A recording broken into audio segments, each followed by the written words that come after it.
Welcome to இணைந்த கைகள் engineering academy. இதுவில் நம்ம என்ன பார்க்க போகிறோம் அப்படின்னா, நகராட்சியில் EEE டிப்ளமோ ஸ்டூடெண்ட்ஸுக்கான எக்ஸாம் கண்டக்ட் பண்ண போகிறாங்கள, அதோட டெஸ்ட் பேட்சஸ் நம்ம அகாடமிக்கில் அவைலபிளாக இருக்குது. எவ்வளோ அப்படின்னு கேட்டிங்கன்னா 999, ஓகேங்களா, 999 ருபீஸுக்கு அவைலபிளாக இருக்குது. இதில் எத்தனை கொஸ்டின்ஸ் கவர் ஆகும் அப்படின்னா, ஒவ்வொரு டெஸ்ட்லேயும் நம்ம என்ன பண்ணியிருக்கோம் அப்படின்னா 100 கொஸ்டின்ஸ் போட்டிருக்கோம். ஒவ்வொரு டெஸ்ட்லேயும் நம்ம என்ன பண்ணி டெக்னிக்கல் மட்டுமே நம்ம 100 போட்டிருக்கோம். அது இல்லாமல் ஜிஎஸ் வந்து 100 போட்டிருக்கோம். அப்படின்னா ஒவ்வொரு டெஸ்ட்லேயும் உங்களுக்கு 200 கொஸ்டின்ஸ் வந்து கவர் ஆகும். புரியுங்களா? மொத்தம் எத்தனை டெஸ்ட்டு இருக்கும் அப்படின்னா 50 டெஸ்ட்டு கண்டக்ட் பண்ணுறோம். புரியுங்களா? மொத்தம் நம்ம 50 டெஸ்ட்டு கண்டக்ட் பண்ணுறோம். அதில் டெக்னிக்கலில் எந்தெந்த டைமில் எந்தெந்த போர்ஷன் வந்து கவர் பண்ணுறோம் அப்படின்றத நம்ம 1 by 1 பார்க்கலாம். எடுத்தோன்னா ஃபஸ்ட் யூனிட்டில் உங்களுக்கு என்ன வரும் அப்படின்னா circuit theory and DC machines வரும். புரியுதுங்களா? அதில் எத்தனை டெஸ்ட் நம்ம கண்டக்ட் பண்ணால், ஃபஸ்ட்டு டெஸ்ட் வந்து எலக்ட்ரோஸ்டாட்டிக்ஸில் ஆரம்பித்து நம்ம எதில் பிடிப்போம் அப்படின்னா நெட்வொர்க் தியரம் அப்படின்ற வரையும் நம்ம கண்டக்ட் பண்ணுவோம். செகண்ட் டெஸ்ட்டு சிங்கிள் ஃபேஸில் ஏசியிலேருந்து எலக்ட்ரோ மேக்னட்டிசம் வரையும் நம்ம என்ன பண்ணுறோம் அப்படின்னா கண்டக்ட் பண்ணுறோம் செகண்ட் டெஸ்ட்டு. தேர்ட் டெஸ்ட்டில் வந்து டிசி ஜென்ரேட்டர்லேருந்து உங்களுக்கு ஆர்மேச்சர் ரியாக்ஷன் அப்ளிகேஷன் வரையும் நம்ம கண்டக்ட் பண்ணுறோம். ஃபோர்த்து டெஸ்ட்டு டிசி மோட்டாரில் ஆரம்பித்து காமுடேஷன் அப்ளிகேஷன். ஒவ்வொரு டெஸ்ட்லையும் எத்தனை கொஸ்டின் இருக்கும்? 100 கொஸ்டின்ஸ் இருக்கும். புரியுதுங்களா? அடுத்தது ஃபிஃப்த்தில் உங்களுக்கு ஸ்பீடு கண்ட்ரோல் ஆரம்பித்து ஸ்டோரேஜ் பேட்ரி. அடுத்தது நம்ம என்ன பண்ணுறோம் அப்படின்னா செகண்ட் யூனிட்டுக்கு வந்துடுறோம். செகண்ட் யூனிட்டில் என்ன இருக்குது அப்படின்னா உங்களுக்கு AC machines and special machines. ஓகேங்களா? அதில் 6th டெஸ்ட்டு உங்களுக்கு வரும். சிங்கிள் ஃபேஸ் டிரான்ஸ்ஃபார்மர்லேருந்து பேரலல் ஆப்ரேஷன் வரையும் வரும். 7th டெஸ்ட் என்னவா இருக்கும் அப்படின்னா 3 ஃபேஸ் டிரான்ஸ்ஃபார்மர்லேருந்து மெயின்டெனன்ஸ் வரையும் வரும். ஓகேங்களா? அடுத்தது 8th அல்டர்னேட்டரில் ஆரம்பித்து உங்களுக்கு டிட்டர்மினேஷன் ஆஃப் வோல்டேஜ் ரெகுலேஷன் வரையும் வரும். 9th டெஸ்ட்டு சிங்கர்னஸ் மோட்டாரில் ஆரம்பித்து அப்ளிகேஷன். எதோட அப்ளிகேஷனில் வரும் அப்படின்னா நம்ம சிங்கர்னஸ் மோட்டார்லேயே கன்ஸ்ட்ரக்ஷன் எல்லாம் பார்ப்போமா, அப்படின்னா இதோட அப்ளிகேஷனோட உங்களுக்கு வந்து முடியும். 10th உங்களுக்கு வந்து 3 ஃபேஸ் இண்டக்ஷன் மோட்டாரில் ஆரம்பித்து speed control of maintenance, speed control and மெயின்டெனன்ஸில் முடியும். அதுக்கப்புறம் 11th டெஸ்ட் என்னவா இருக்கும் அப்படின்னா சிங்கிள் ஃபேஸ் இண்டக்ஷன் மோட்டாரில் ஆரம்பித்து இதோட அப்ளிகேஷன். 12th என்ன வரும் அப்படின்னா ஸ்பெஷல் மிஷின்ஸில் ஆரம்பித்து உங்களுக்கு PMPLDC மிஷின் வரையும். மொத்தம் ஒவ்வொரு டெஸ்ட்லையும் 100 கொஸ்டின் இருக்கும். தமிழ்நாட்டிலேயே 50 டெஸ்ட் ஒரு எக்ஸாமுக்கு யாருமே என்ன பண்ண மாட்டாங்க அப்படின்னா கண்டக்ட் பண்ண மாட்டாங்க. அதுவும் 1000 ரூபாய்க்கு, அதாவது 999 ருபீஸுக்கு இதுவரை யாருமே கண்டக்ட் பண்ணதில். நம்ம அகாடமிக்கில் எல்லோரும் பயனடைன்றதுக்காக நம்ம என்ன பண்ணுறோம் அப்படின்னா கண்டக்ட் பண்ணுறோம். இதில் கண்டிப்பாக ஜாயின் பண்ணிக்கோங்க. இதிலிருந்து இந்த டெஸ்ட்டை எழுதி பார்த்தீங்கனாலே இதில் இருந்து கண்டிப்பாக உங்களுக்கு நிறையா கொஸ்டின்ஸ் வரும். புரியுதுங்களா? அடுத்து தேர்ட் யூனிட் டைட்டில் உங்களுக்கு தெரியும், measurement and instrumentation.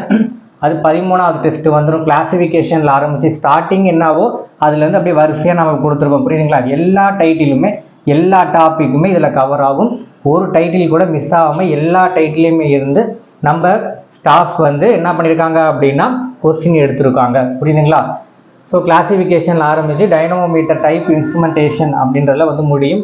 15th question உங்களுக்கு என்ன அதில் ஆரம்பிச்சு இன்ஸ்ட்ருமெண்டேஷன் டிரான்ஸ்ஃபார்மரில் ஆரம்பித்து ரெசிஸ்டன்ஸ் அப்படின்ற டைட்டிலில் முடியும். ஓகேங்களா? அடுத்தது 15th கொஸ்டின் டெஸ்ட் என்ன வரும் அப்படின்னா மெஷர்மெண்ட் ஆஃப் பவர்.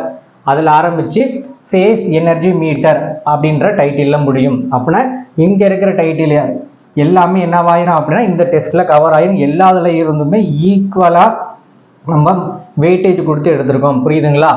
வேறு எந்த அகாடமிக்லையுமே இதே மாதிரி போட்டிருக்க மாட்டாங்க. உங்களுக்கு 50 டெஸ்ட்டு கொடுக்குறோம், யூஸ் பண்ணிக்கோங்க. அடுத்த 16 மெஷர்மெண்ட் ஆஃப் பவர் பார்த்துட்டோம். அதுக்கப்புறமேட்டு என்ன வந்திருக்கும் உங்களுக்கு இங்கே மெஷர்மெண்ட் ஆஃப் பவர் ஆரம்பித்து எனர்ஜி மீட்டர் போட்டிருப்போம். இங்கே மெஷர்மெண்ட் ஆஃப் பவர் ஃபேக்டரில் ஆரம்பித்து மெஷர்மெண்ட் ஆஃப் ஃப்ரீக்வன்சி அப்படின்னு சொல்லி முடிப்போம். 17th ஏசி பிரிட்ஜில் ஆரம்பித்து டிரான்ஸ்டியூசர் அப்படின்னு சொல்லி முடிச்சு இந்த யூனிட்டை நம்ம என்ன பண்ணுவோம் அப்படின்னா க்ளோஸ் பண்ணுவோம். ஒவ்வொருலையும் 100 கொஸ்டின்ஸ் இருக்கும். இது வந்து டெக்னிக்கல். இது இல்லாமல் ஜிஎஸ் கொஸ்டின் இதோட ஆட் ஆகும். புரியுதுங்களா? ஸோ 4th யூனிட் வந்து electronic device and circuits. So electronic device and சர்க்யூட்ஸை பொறுத்தவரை உங்களுக்கு 18th டெஸ்ட் ஆரம்பிப்பாங்க. அதில் செமிகண்டக்டரில் ஆரம்பித்து ரெக்டிஃபையர். இந்த ரெக்டிஃபையர் 3 ஃபேஸ் ரெக்டிஃபையரில் முடியும். 19th கொஸ்டின் வந்து பைபோலார் ஜங்ஷன் டிரான்சிஸ்டரில் ஆரம்பித்து யூஜேடியில் கொண்டு வந்து முடிப்போம். அதே மாதிரி 20th வந்து டிரான்சிஸ்டர் ஆக்சிலேட்டரில் ஆரம்பித்து உங்களுக்கு எதோட முடியும், டனல் டயோட் அப்படின்ற டைட்டிலோட முடியும்.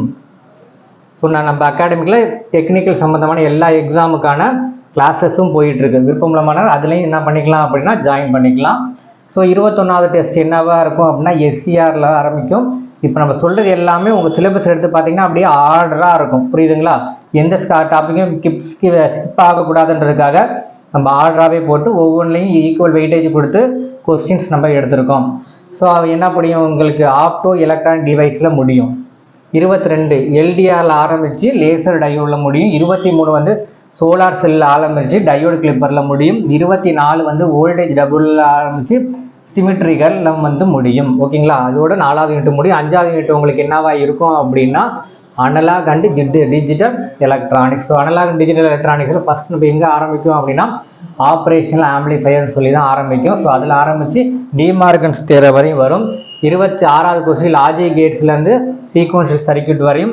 27 வந்து பிப்லாப்லேருந்து அனலாக் டு டிஜிட்டல் கன்வெர்ட்டர். 28 வந்து ஜென்ரேஷன் ஆஃப் எலக்ட்ரிக்கல் எனர்ஜியிலேருந்து உங்களுக்கு என்னது ஃபியூயல் செல்ஸ் வரையும் முடியும். அடுத்தது உங்களுக்கு 29வது டெஸ்ட் என்னவா இருக்கும் அப்படின்னா ஜென்ரேஷன் டிரான்ஸ்மிஷன் அண்டு சுவிட்ச் கியர் அப்படின்றது எந்த யூனிட்டில் வரும், 6வது யூனிட்டில் வரும். ஓகேங்களா? ஸோ அதில் வந்து உங்களுக்கு ஏசி டிரான்ஸ்மிஷனில் ஆரம்பித்து லயன் இன்சுலேட்டர், 30s வந்து அண்டர் கிரவுண்ட் கேபிள் ஆரம்பித்து கேபிள் ஃபால்ட் டிடெக்ஷனு, 31 வந்து சர்க்யூட் பிரேக்கர் ஆரம்பித்து உங்களுக்கு என்ன வரும் அப்படின்னா ப்ரொடெக்டிவ் ரிலேஸ் வரும். சர்க்யூட் பிரேக்கர்னா அதுக்குள்ளே உங்களுக்கு என்ன வரும், 2 சர்க்யூட் பிரேக்கராக வரும். எம்சிபி எல்லாம் பார்த்துருப்பீங்க தெரியுங்களா? அதெல்லாம் இதுக்குள்ளே வந்துடும். டைட்டில் மட்டும்தான் கொடுத்துருக்காங்க. டைட்டிலேருந்து நம்ம என்ன எடுத்துருக்கோம் அப்படின்னா டீப்பாகவே உங்களுக்காக கொஸ்டின்ஸ் நம்ம நிறையா எடுத்துருக்குறோம். ஏன்னா ஒவ்வொரு டாப்பிக்லேருந்து எடுக்கிறதுனால நிறையா டெஸ்ட்டு நம்ம 50 டெஸ்ட்டு கண்டக்ட் பண்ணுறதுனால எல்லாமே எலாபரேட்டாக நம்ம என்ன பண்ணியிருக்கோம் எடுத்திருக்கோம். ஸோ 32 ஏசி அண்ட் டிசி டிஸ்ட்ரிபியூஷன்லேருந்து எலக்ட்ரிக் மோட்டாரை எப்படி சூஸ் பண்ணுவோம் அப்படின்ற மாதிரி அந்த டாபிக் வரையும். 33வது டெஸ்ட்டு வந்து எலக்ட்ரானிக் ட்ராக்ஷனில் ஆரம்பித்து உங்களுக்கு மேக்னெட்டிக் லிமிட்டேஷன் வரையும் வரும். 34 வந்து எலிமினேஷனில் ஆரம்பித்து எல்இடி லேம்ப்பு. 30 வந்து எலக்ட்ரானிக் ஹீட்டரில் ஆரம்பித்து எலக்ட்ரிக் வெல்டிங் எக்யூப்மெண்ட் அப்படின்ற டைட்டிலில் முடியும். அடுத்தது 36வது டெஸ்ட்டு. ஓகேங்களா? இப்போ பார்த்துட்டு இருக்கவங்களுக்கு தெரியும். இதே வீடியோ என்ன பண்ணியிருப்போம் அப்படின்னா வேறு அகாடமிக்லேயும் போடுறாங்க. நம்ம 50 டெஸ்ட்டு கொடுக்குறோம் வெறும் 999 ருபீஸுக்கு. புரியுதுங்களா? எல்லா டாப்பிக்குமே கவர் ஆகும். டவுட் இருந்தாலும் நம்ம அகாடமிக் கால் பண்ணிங்களா, ஸ்டாஃப்ஸ் வந்து அது சம்மந்தமாக உங்களுக்கு எதுவும் சப்ஜெக்ட் சம்மந்தமாக சரி டெஸ்ட்டு சம்மந்தமாக சரி உங்களுக்கு கிளாரிஃபிகேஷனை தீர்த்து வைப்பாங்க. 36 எதில் வரும் அப்படின்னா யூனிட் 8 வந்து micro processor and micro controller. இதில் என்னென்ன வரும் அப்படின்னா இன்ட்ரோடக்ஷன் ஆஃப் மைக்ரோ ப்ராசஸர் வந்து இன்ஸ்ட்ரக்ஷன் சைக்கிள் வரையும் வரும். 37 வந்து மைக்ரோ கண்ட்ரோலர் ஆர்கிடெக்சரில் ஆரம்பித்து டைமர் ப்ரோக்ராம் வரையும் வரும். 38 சீரியல் கம்யூனிகேஷனில் ஆரம்பித்து அந்த கம்யூனிகேஷனு இன்டரப்ட் அதெல்லாம் முடிஞ்சு அப்ளிகேஷன் வரையும் வந்து இருக்கும். புரியுதுங்களா? ஒவ்வொரு டெஸ்ட்லையும் 3 டாபிக் 4 டாபிக் தான் வரும். அப்படின்னா உங்களுக்கு எவ்வளோ டெப்த்தாக நம்ம ஸ்டாஃப்ஸ் எடுத்துருப்பாங்கன்றது உங்களுக்கே புரியும். இதுக்கு ரொம்ப ரொம்ப ரொம்ப உங்களுக்கு யூஸ்ஃபுல்லாக இருக்கும். எந்த ஒரு காம்படிட்டிவ் எக்ஸாமாக இருந்தாலும் கண்டிப்பாக இந்த மாதிரி கேள்விகள் தான் வரும். புரியுதுங்களா? இந்த டைப்பிங் ஒன்றும் இல்லை. எஸ்எம்பிஎஸ்ன்னு எடுத்துக்கிட்டோம் அப்படின்னாலும் யூபிஎஸ்சின்னு எடுத்துக்கிட்டாலும் எந்த ஒரு காம்படிட்டிவ் எக்ஸாமாக இருந்தாலும் அதில் கண்டிப்பாக டைட்டிலில் எஸ்எம்பிஎஸ் இருக்கும் சிலபஸில். ஸோ எல்லா எக்ஸாமுக்குமே உங்களுக்கு யூஸ்ஃபுல்லாக இருக்கும். நிறையா டெஸ்ட்டும் கண்டக்ட் பண்ணுறாங்க, யூஸ் பண்ணிக்கோங்க. ஸோ 39 வந்து உங்களுக்கு யூனிட்டு 9ல் ஏ பவர் எலக்ட்ரானிக்ஸ் அண்ட் டிரைவ்ஸ்குள்ளே வந்துடும்.